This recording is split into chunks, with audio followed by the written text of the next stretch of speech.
मटणाच्या रश्श्यालाही मागे सारेल आज अशी कटाची आमटी बनवली होती.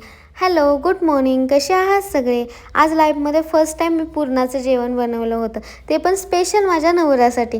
छान जेवण वगैरे बनवलं. माझी पुरणपोळी कशी झाली आहे हे मला कमेंट करून नक्की सांगा. त्यानंतर मम्मीला विचारलं, मम्मीने जसं कॉलवरती सांगितली रेसिपी तसं तसं करत गेले. पूर्ण दिवस माझा आज पुरणपोळीचं जेवण बनवण्यातच गेले खरं तर.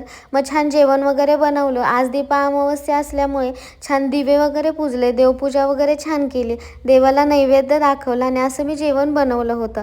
देवपूजा वगैरे केल्यानंतर आम्ही दुपारचं जेवण वगैरे केलं. असली झोप आली होती पण झोपता नाही आलं, कारण ही हॉरर सीन जो होता ना, जेवण करणं जेवढं सोपं असतं ना त्याच्यापेक्षा तो पसारा आवरणं जास्त अवघड. मला तर खूप कंटाळा येतो भांडी वगैरे घासायचा.